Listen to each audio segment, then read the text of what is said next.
Okay. So, Cheyenne has led us to a really key, uh, central, defining, and powerful side of Catlab.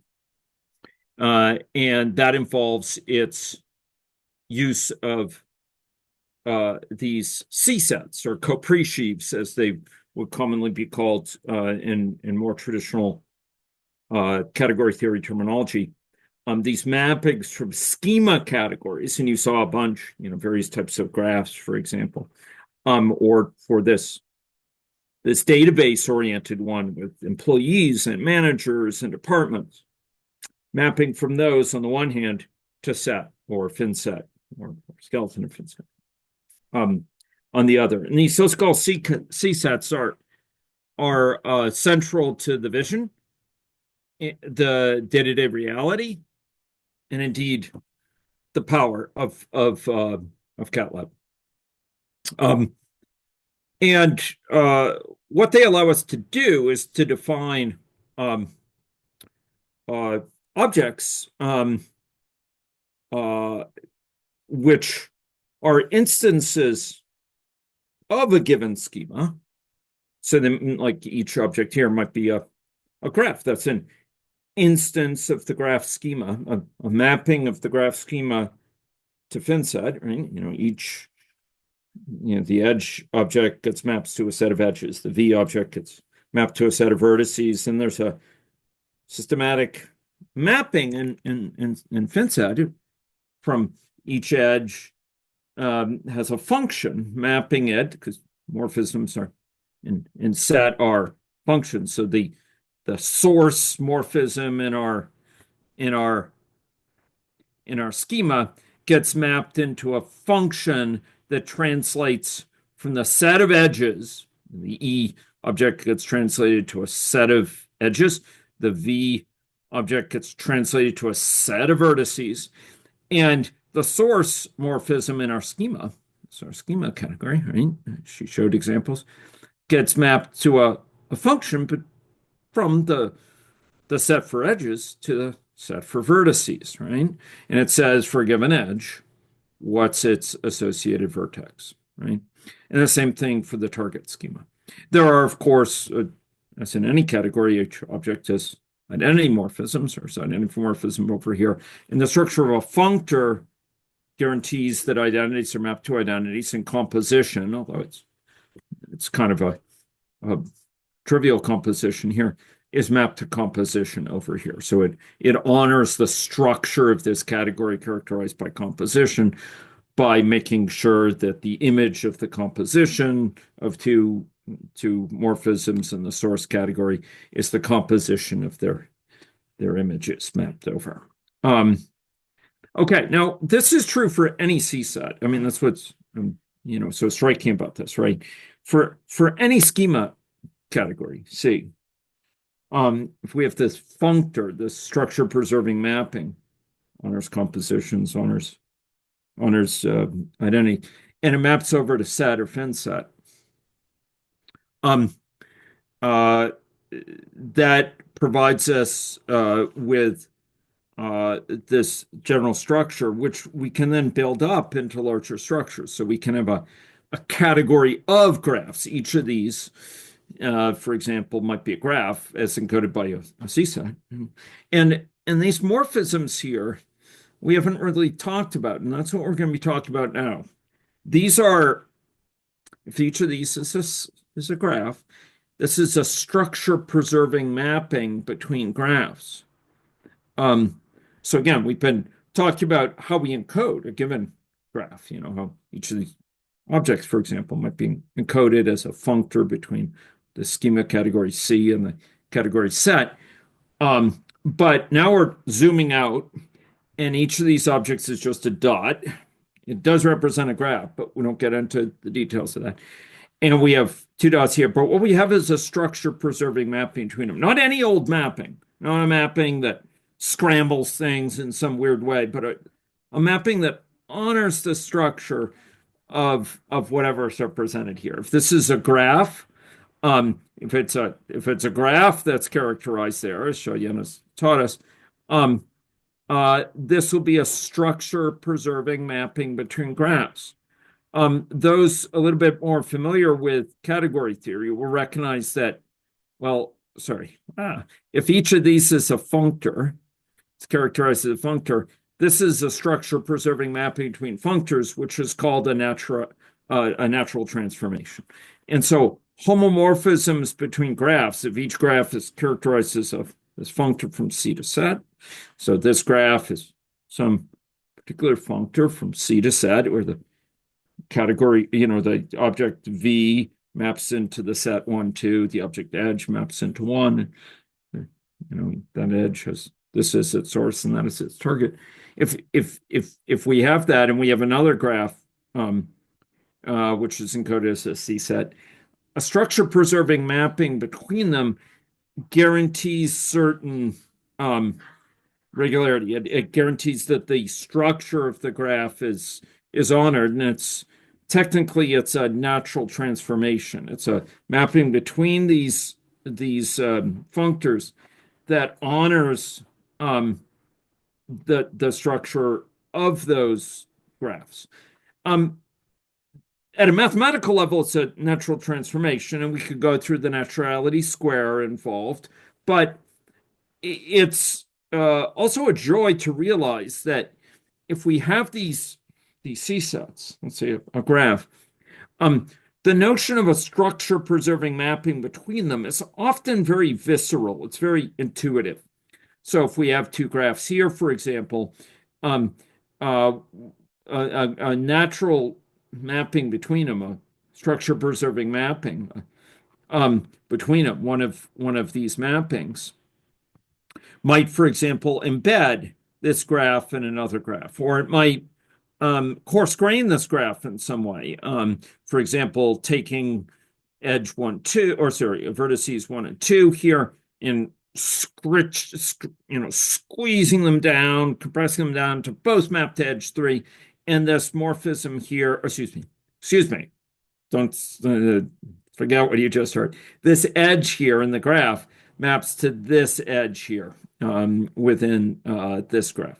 So here we've sort of compressed, we've sort of coarse-grained this one, and we've embedded it in this larger graph. So here's another example of a graph homomorphism. We take this graph here, and we map here little a over here into big A here. So this is mapped to this. And in this structure preserving mapping, B and C are mapped to this.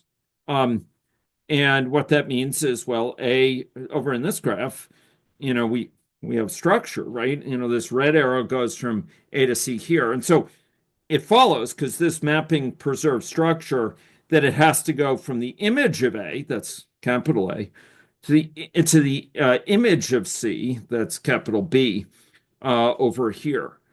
Same thing with this green arrow. Even though this green arrow over here on the left graph goes from little a to little b, if we have a structure preserving mapping, this green arrow doesn't go any old which way. It doesn't get scrambled or jumbled up and things. No. Its structure is preserved.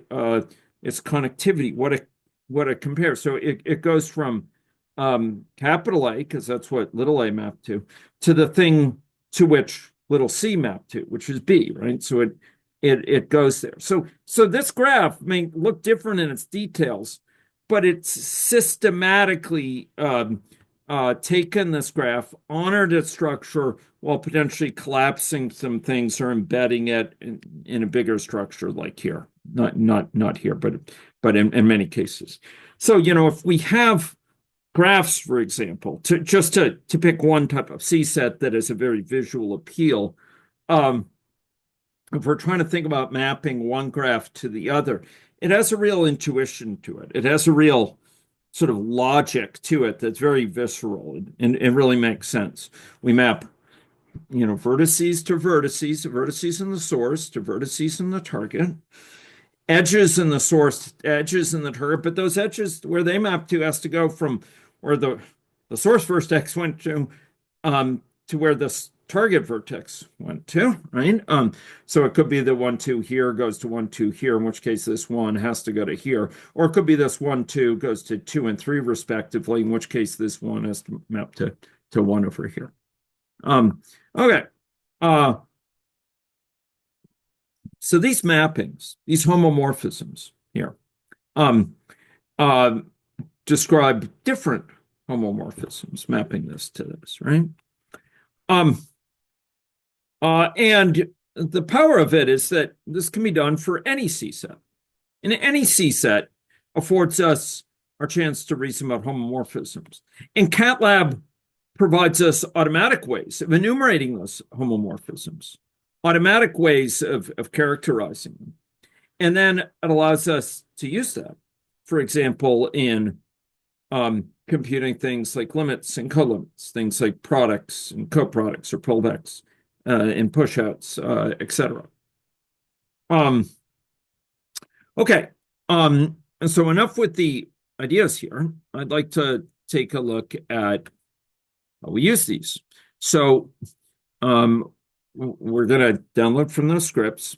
We're going to download this one called C-set homomorphisms. I'm going to ask you to download it. I have it already here, so I'm going to go open it up. You can download it from that set of scripts, and you can open it up there. Okay, so here are the C-set homomorphisms. Okay, so here we go. We're going to use Catlab. This is just as we've seen it. We're going to use it. We've seen the graph schema before. I'm using the built-in graph schema. So we enjoy the benefits of the built-in visualization operation, etc.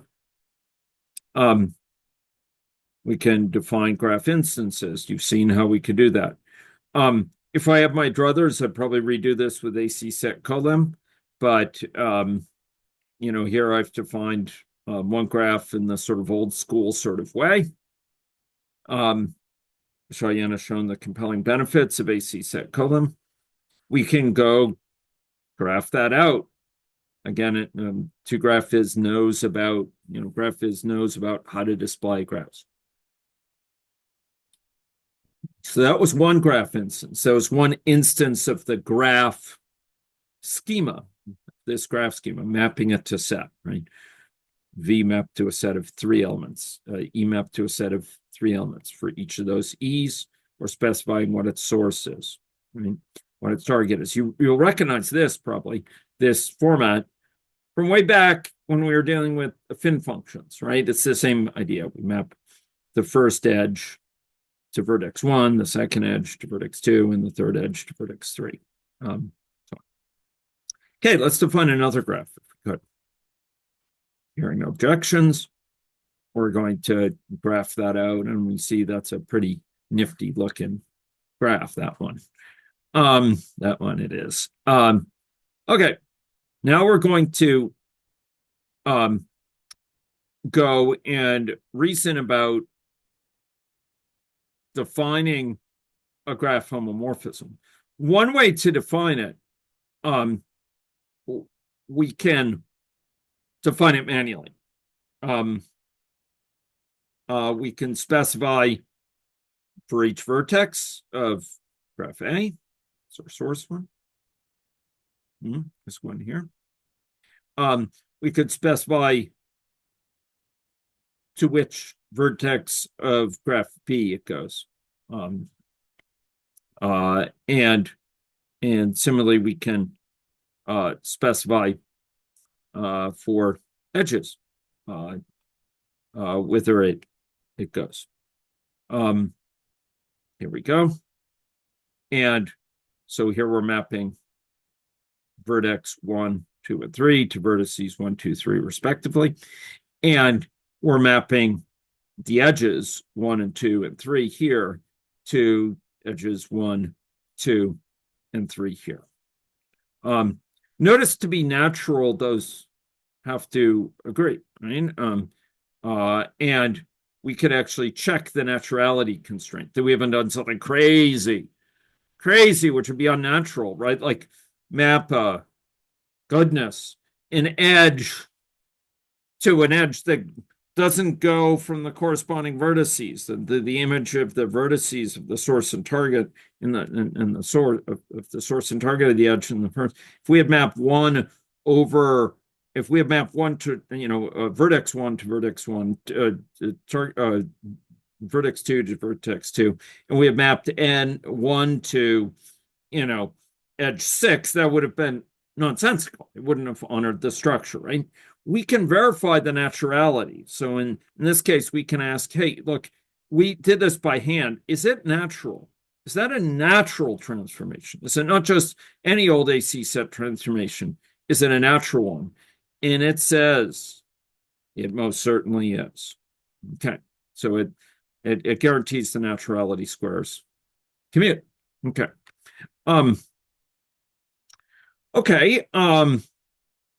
We could also manually do this, and I'm not going to spend time on this, but we could manually check this, the naturality ourselves.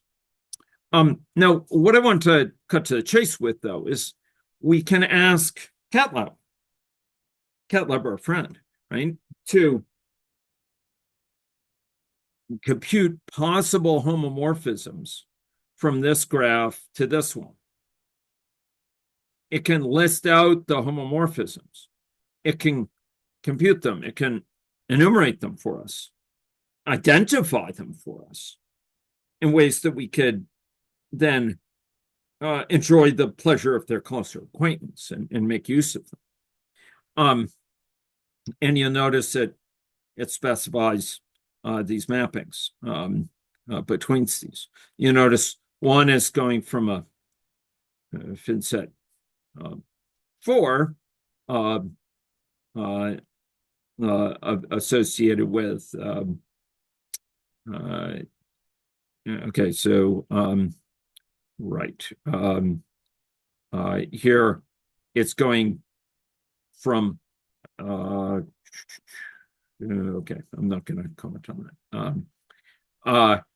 Right, and we could then go through each of these and we could visualize them. So going through each of these homomorphisms that it's kindly enumerated, we could go through the first in this list and see that it posits this sort of mapping, which was our kind of default mapping that we said, one, and so on. We could go through the next, and here we go. We could see where now we have noticed that here it's at the top, here it's at the top. So then we go 1 down to 2, 2 to 3, 3 to 3. And by implication, this 3 up here goes to edge 3 down here. This 2 here has to go from to 3 as well, because it's got to go from what 2 maps to what 3 maps to. I'm talking vertices there, and it has to go to 3. And we can do that for each of the different homomorphisms, right? Now we can restrict those homomorphisms. This is pretty nifty. Take a look, check this out. We can restrict those homomorphisms to be monic.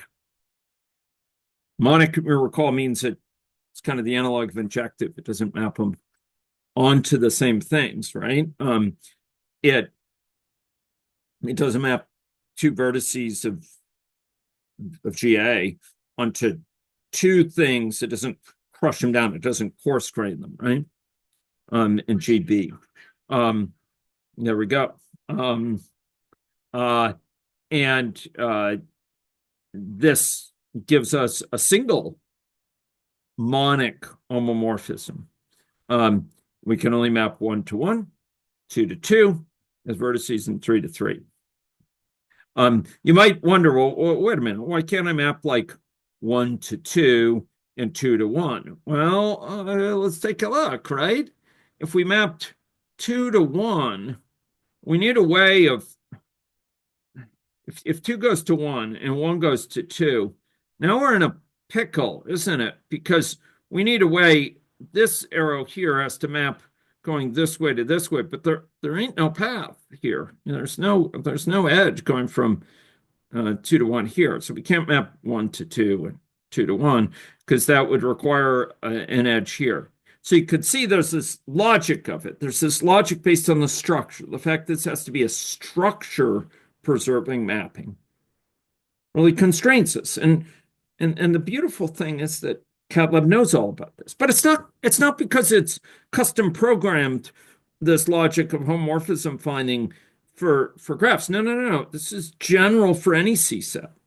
It's just for graphs, it has this very visual appeal to it, but this would be true if we map Petri nets, or if we map stock flow diagrams, or we map causal loop diagrams, right? Map these database schemas. It captures the structure of the situation. And when we ask about homomorphisms, we're asking it to identify those mappings between the two from one C set to another that honor that structure. And it knows how to honor that structure, regardless of the C sets involved, because it understands natural transformations. Okay, back to to our code here. It turns out that was the one which we defined. Now, I will note that we can get homomorphisms that are rather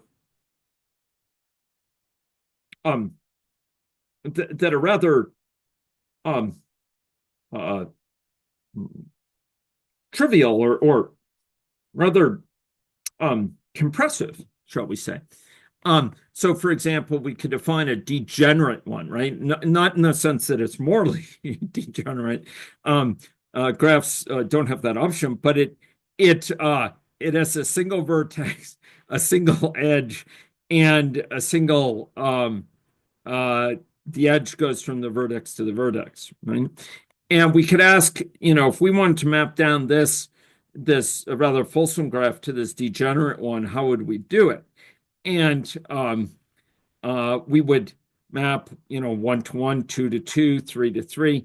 And it so happens that all of these edges have to map down to that, right? So it is. Now watch this though. If we have a degenerate, like we define this degenerate graph, but we had this edge, and that edge had enjoyed a measure of significance. So let's create a degenerate one. One that's generally slovenly degenerate, and one might say dissolute, and it doesn't have an edge to itself. If we try to map our graph of note, our upstanding graph, down to this one, we'll find there ain't no mapping, because now we can't map down. If we map 1 down to 1, 2 to 2, okay, so far so good. But if we need to map this edge down, we don't have no edge to go to. And so this one, does not serve as a target for mapping down. No siree. This one, I think, is the terminal one. This one is not good for a lot here. I mean, you can map a discrete one which has no edges down to it, with any number of discrete ones with no edges, but it's pretty darn restrictive. I will say, well, there's, it's important to note in any category there's identity morphisms, right? But that doesn't mean there's reflexive edges in a graph. Graphs are defined as C sets, but there's not necessarily reflective edges. These are edges, they're not morphisms. And if we can place edges to form these reflexive loops, but other than defining a reflexive graph or a symmetric reflexive graph, which automatically feature them, if we treat them as optional, they're matters of some significance. So, for example, we can define a graph with two of these, a single edge between them. And if we try to have a homomorphism from that into graph A, right, we find there's three, or one can go to one, two to two. Great. That's one. One, two to two and three. That's another. And then, one and two, both to three and three, right? So graph homomorphism, but let's pop back up for a second, because I showed you a little story of this, and a little, showed you some particulars about how it applies to graphs. But again, the story is not limited to graphs. The story applies to any C set. It's part of the power of Catlab that it understands that structure. It can reason about that structure, whether it be a directed multigraph, a reflexive graph, a reflexive symmetric graph, a Petri net, a stock flow diagram, a database schema like Xiaoyan showed, a causal loop diagram, and indeed many other structures like weighted graphs, etc. As atchets, we can define these things, and it knows how to take these homomorphisms. But as we'll see, it knows much more than that. We have much greater flexibility yet, and we're going to be able to afford ourselves of many additional operations of categorical nature that can make these structures sing and realize their potential. And it is to that we will next bend our backs. So I'm going to stop this. I'm going to